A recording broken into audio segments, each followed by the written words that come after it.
Hey there, how's it going? Welcome. This is Whistlekick Martial Arts Radio, episode 591. Today, Andrew and I, we're doing a rapid fire Q&A. This is the second one we've ever done. You guys seem to like the first one, so we're going to do it again. If you're new to the sound of my voice or maybe this show, let me welcome you. I'm Jeremy Lesniak, joined by my co-host Andrew Adams here on Martial Arts Radio. And what do? We do things for traditional martial arts. Why do we do it? Because we love traditional martial arts. And if you're watching or listening, there's a good chance that you are also a traditional martial artist.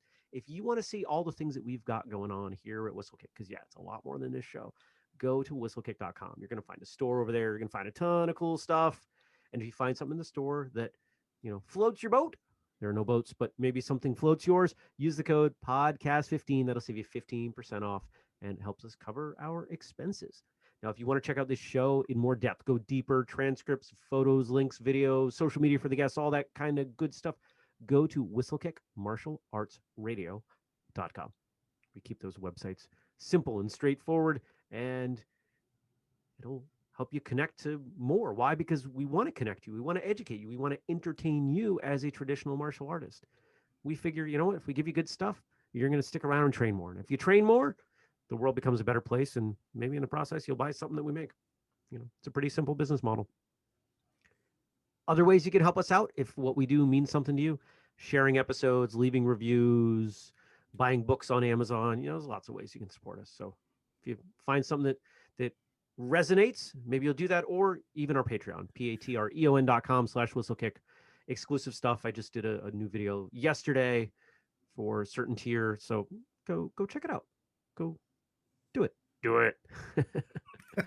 All right, let's get started before I get too silly. Andrew and I were batting around. What are we going to talk about on this episode? And he's ready to go with a rapid fire Q&A. And you asked me, do you want to know the questions ahead of time? And I said, no. So these are going to be coming in cold. You have no clue what I'm no idea. I have no idea. This could be a disaster. Let's see how it goes. Okay, so here's the deal for rapid fire. I'm only going to give you 5 minutes. That's it. Okay. So to most people, that's not rapid, but given my proclivity to speak for long periods of time, that's rather rapid to me. No, that's very rapid for you. But that's okay. All right, so the first question, this came in from Matt Nather. The question is, what should the focus be on a 3 to 7 year old's class? All games, just martial arts, or more? Well, it's definitely not just martial arts. And can games be martial arts? Sure. But when someone lists that out as an option, I'm assuming they're meaning basics up and down the floor, or forms, or what we might consider some of the more traditional aspects of training. And why is it even a question? Because if you're going to teach a 3, 4, 6-year-old, you've got to make it fun. It's important to make martial arts fun no matter who you're teaching and what you're teaching. But adults have more of a tolerance for things that they see as not fun because their why is different. Little kids don't do anything that's not fun unless they have to. Those are the only two options when you're a small child. Why did you do that? Because it was fun, or because I didn't have a choice? The older you get, the more you're willing to explore things with, let's say, deferred gratification. We start training and we get the ability to progress, and we get better over time. And we recognize, okay, if I do this thing, maybe it's not really fun, but it will further me towards my goals. We get that. Little kids don't get that. So I tend to lead with fun and games, and when in doubt, make it fun. Now, here's the thing that I think is important to mention. You can make anything fun for little kids. If you are excited teaching basics, they're going to be excited. If you've ever watched me teach a group of young kids, I'm exhausted at the end, and you should be, because they need that energy. If you lead with that energy, if you're like, all right, everybody get in the left front stance. And they're like, oh, okay, now we're going to punch. And every time you punch, I want you to imagine that the person you're punching is exploding because you're hitting so hard. The monster that you're punching, or whatever, right? And they'll do it. As long as you're willing to engage with them on that level, they will do it. And so when this question comes up, inevitably, it is, and I might make some people upset here, it is because they're not able to maintain that energy level. when people say, okay, well, now we're going to play a game, it's because they're fried. And you know what? I get fried too. It's not, I'm not saying you shouldn't or you can't, right? But a game is, in most cases, it's a cop out, right? We're bailing on traditional training because maintaining traditional training in a fun way for small children requires a lot of time and energy, and it's exhausting. And if you're fried, there's nothing wrong with saying, all right, we're going to play, uh, depending on the style, the title might change. Sensei says, Sabanim says, right? There are lots of ways that you can incorporate martial arts into games and games into martial arts. And I think no matter what age group you're teaching, there should be a mix. But the younger you get, the more on the surface you make things a game, the more engaged the students are going to be, and the more they are going to learn. Awesome. Is that it? That's it. Okay, we're gonna have to shorten your time. That was only 3 minutes. Wow. I'm being efficient. Knocking them out of the park. Awesome. That was good. I've always thought even just kids have a hard time just understanding how their body moves. Even doing silly things like weird jumping jacks. Like, it helps them later on. That's good. Because what's the goal? What is the goal of teaching those kids? You're not trying to teach them how to get out of a 4-on-1 gang fight. Yeah. You're trying to help them. As far as I'm concerned, when I teach kids, my sole goal is that they have a good time, such that when they are old enough to make their own choices, they want to come to or remain in martial arts. Yeah, absolutely. All right, so here we go. Ready for the next question? Yep. Okay. I looked and looked and looked to find out where this question came from, and I'm not sure, but I suspect many people would have asked this. Sure. So here's the question. How do you think people competitions will go after COVID? Will they be better because of practicing more, or will they be worse because of not having in-person classes? Okay, so we're speaking about the quality of the competition. Quality, we could be talking size. You take it any way you want. I think we're going to see a lot of chaos early on. I think we're going to see some people competing in person strictly because they haven't been able to. We're going to see people who have been training a lot. We're going to see people who haven't been training a lot. So I think there's going to be far more in the extreme side. We're going to see some in-person competitions that are going to flop miserably because they existed solely to exist and fill space on a circuit. And they didn't create any identity. And those may go away permanently or may take a few years to build back up. I think online competitions are here to stay, but in a reduced form. We see people who, what is online competition conducive to? It's conducive to forums, and that's about it. Okay. I do see some competitions that are doing what they're calling sparring, which I have a hard time calling it sparring when it's one person. You can call it combatives. You can call it demonstration. You can call it fight strategy, sparring strategy. You can call it a lot of things. And, really, it's just a name is a name. So I don't want to get bogged down in that. But anybody who's been training solo for sparring for a year is probably not going to be where they were. Your timing is going to be off. Your ability to react to other people is probably going to be off. Is it possible that some of the other aspects of your fight game have improved? Yeah. So I think we're going to see that there's, in some cases, we will see a more level playing field. In other cases, depending on the individual participants, we will see more stratification. My hope is that some of the things that have been learned, both as competitors and as promoters, some of the good things, some of the bad things, will lead to improvements. For example, from what I have seen, there is more of an understanding among online competition promoters that they have to do something to differentiate, because there are 1, 2 more online competitions available every weekend right now. There are so many of them going on because there have always been tournaments going on. But now that they're available online, the barrier to entry is much lower. They cost less. You have to spend less logistically. And you can film and throw out your best form. Okay. But if you're trying to attract people from a wider area, you've got to do something different. I see there's some rumblings around prize money. coming back. There's a tournament I believe it's based in the UK that is claiming something like $10,000, 10,000 pounds in prize money. Wow. Interesting. And I think we're going to see more and more of, I don't want to say that specifically, but that attempt at differentiation. And if anybody's read the book, How Not to Throw a Martial Arts Competition, that I wrote, you will see that a big chunk of that is you have to find a way to differentiate. You have to position what you do differently than others. Nice. Nice. I have not read your book, How Not to Throw a Martial Arts Competition. It's on Amazon. I can send you a copy.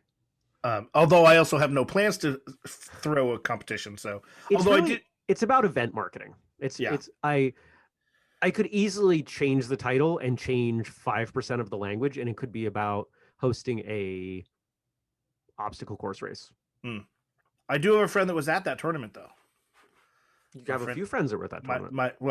My friend Angela was at that tournament. Oh, wow. One thing that I would add about these competitions, I think that sparring will be a lot less controlled when people first go back to fighting in person, because they haven't had to deal with the timing, distance, and balance that they've had to doing solo stuff. I think that is likely.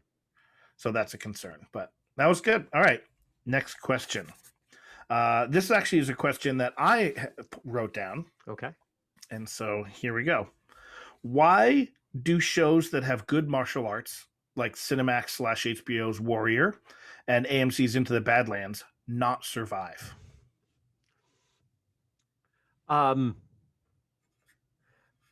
You can go back to before Into the Badlands aired, and you can listen to an episode that I recorded, preemptively angry at the martial arts community for not supporting the show before it was even out. Because people who are going to watch something like Warrior are going to fall into one of two camps. People who care about the martial arts, people who don't. People who don't care about the martial arts, your non-martial artists, they might appreciate, hey, that was a cool fight scene. But what means more to them? The story.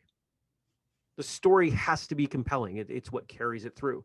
It's, if you look at your typical sitcom or drama, there's no martial arts there. So why do people watch them? Because there's a good story. Because they feel engaged. They're entertained in some way. But we as martial artists, we often will prioritize the martial arts in something that has martial arts because it's something that we're passionate about. Now, when you look at something like Warrior, the martial arts in it is exceptional. It is very good. It is some of the best that has ever aired on television in any form. It is top notch. But you still get people who will trash it, who will hate it, because that is still something that we do as a community. We still look for ways to poke holes at other people's martial arts because to a certain degree, it's cultural. But to another degree, there are many of us who cannot handle the fact that someone else is famous because of their martial arts skill and they are not. There's a lot of jealousy and envy in the martial arts community. At some point, how will I know that Whistlekick and this show have reached really high standing? When I start seeing comments coming in from people who I kicked Jeremy's butt sparring when we were teenagers. There are a lot of people who will be able to say that, right? I'm fully expecting that. Someone will say that in order for me to host this show and to do what I do with Whistlekick, I will have had to have been some untouchable martial artist. And let's face it, we still argue over Bruce Lee 50 years after his passing. So I don't expect that we're ever going to get past that entirely. But we need to support it. If we want to see more and better martial arts, we have to make it a point to support the martial arts that are out there.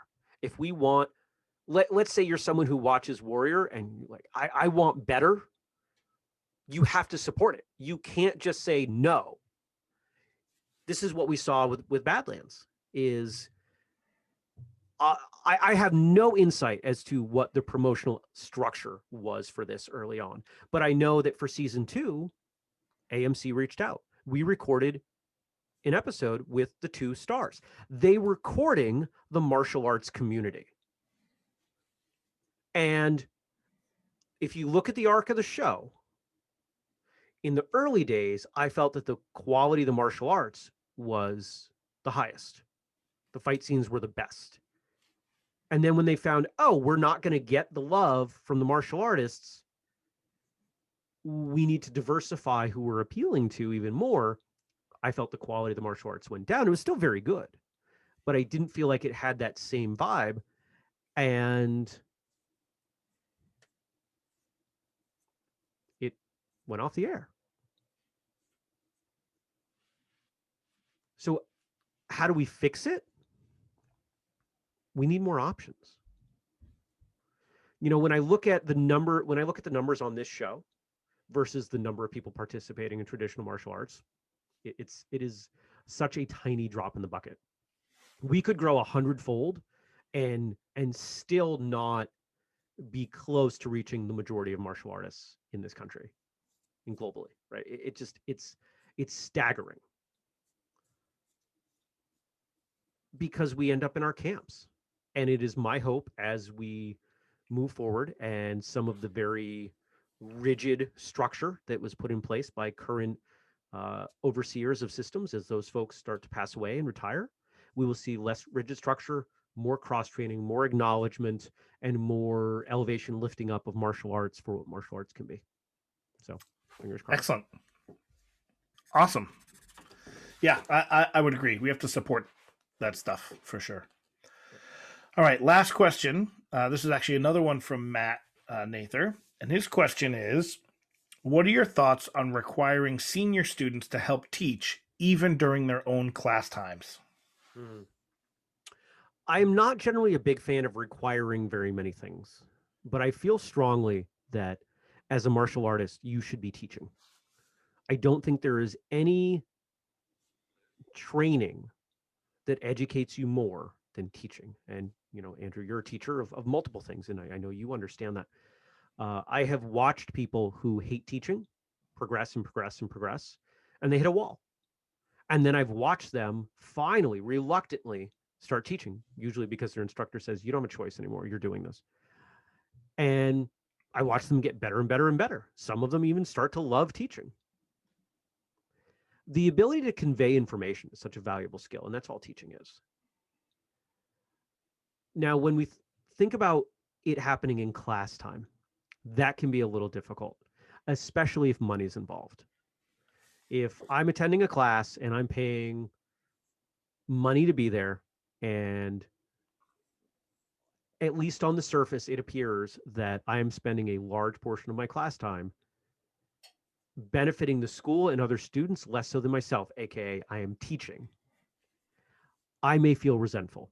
Now, 20 years later, you might start to look at that differently, but in that moment, it's incredibly relevant. And this is where I see a lot of martial arts schools. The moment someone hits black belt or whatever teaching standard is, they're no longer charged. They are expected to show up and help. The idea is that it will balance out more or less. One of the schools that I've attended for years, I made the deal with the instructor. If I'm going to be able to make it to class, I will make it to the kids' class, and I will help you, and I will stick around for the adult class, and I won't pay you. And he's, yeah, that'd be awesome. Thank you. Right? He's super pumped when that happens. Doesn't happen very often, especially now. But I also recognize the value of teaching. And I recognize that as a teacher, if I embrace the authority that I have, I can teach whatever I want. If there's something I want to work through, if I want to train with a bunch of other people, I can dictate what we're doing. And that's totally fun. And if anybody follows what I do personally in martial arts, it's a lot of exploration like that. I need other bodies to advance my own progress. I don't really want to pay for that opportunity, but I also don't feel necessarily the need to get paid for it. So to answer it in a very long-winded, but I'll wrap it up here way, the key here, like with everything else, is communication. If the owner of the school, the expectation is, hey, I am fostering the development of this martial artist by requiring them to teach, but the student is feeling like they are simply benefiting the economics of the school, if there is that disconnect, it will lead to tension, and it's not a good thing. There needs to be something clearly expressed. There needs to be communication, and it should be on a case by case basis because everyone has a different why. Some people want to go on and run a school. They need more teaching practice. And the way that you would oversee them doing that might change versus someone who, they don't really want to teach, but I know that if I have them teach, they will progress and become better on their own. Yep. Anything to add? No. Yeah, a few things. I would say that you mentioned the communication. That's absolutely key. Yeah. I've been at schools where there was X number of hours required of teaching before you could test for your next rank. And I'm only okay with that if I am that student, if I'm getting feedback on how my teaching is going. Yeah, I agree. Because I'm involved in a band, and that a pipe band that teaches lots of drummers, and I have one of the younger drummers who's advanced teaching some of the really young drummers. But after I come around and I check on him and see how he's doing, but I always make it a point to let him know, like, what you're doing is good, but I teach it this way and here's why. So that there is an even though he's the one teaching the lesson, I'm teaching him on how to be a teacher. I think the worst thing that can happen is expect someone to teach and not give them any sort of direction, because that's a recipe for disaster. I agree. And then you mentioned the money thing. That absolutely can become something that can be resentful if your student is not getting any personal instruction when he or she is going to their classes. They're going to be resentful that they're paying for that. Yep. So that is a significant reason. I can't say percentage wise how much, but that is a significant reason of why first degree black belts drop. That they are seen as a teaching resource. The instructor or the school owner is trying to provide the best quality instruction they can, which means more individualized attention. Hey, here's this black belt. They are clearly competent. I have faith in them. Can you go teach that group over there? And 6 months later, they're feeling like they've learned nothing new. They've not progressed. They don't realize the value that they've accumulated because there hasn't been communication. And especially in cases where it's a child, the parent seems to understand it even less. And I've heard parents say, we stopped going because all she ever had my son, daughter do was teach. Now, having said all this, I do think it is important for students of an advanced rank to teach. I wholeheartedly agree with that sentiment you brought up, because it makes you a better martial artist. Even if you don't like teaching, that means you have the most to gain from learning how to teach. So I just think it needs to be open, clear communication. There it is again. Our favorite phrase. Yeah, that's right. So those are the 4 questions I had today. I would say easy. You're getting better and better at being concise. Not something I'm generally known for. Which, you know what that means?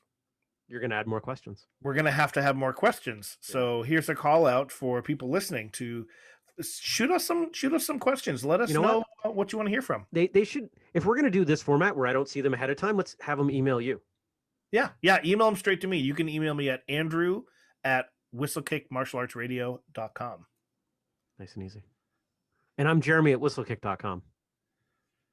And our social media is at whistlekick. And the website is whistlekickmartialartsradio.com. And the website for everything we do is whistlekick.com, because names should be easy to remember and understand. Right. And if you want to support us, there's a Patreon, there's the store. You can buy stuff, you can review stuff, you can share stuff, you can write an email and say, hey, love what you guys do. Any of it's valued. We all have our good and our bad days, right? And there are days in a business, like individually, where you're like, is this working? Do people love what we're doing? And I know that you guys do. If you're watching, if you're listening, you enjoy what we're doing, and I appreciate that. But it doesn't mean it's a bad thing for us to hear it once in a while. So just keep that in mind. All right. Andrew, 3, 2, 1. Until next time, train hard, smile, and have a great day.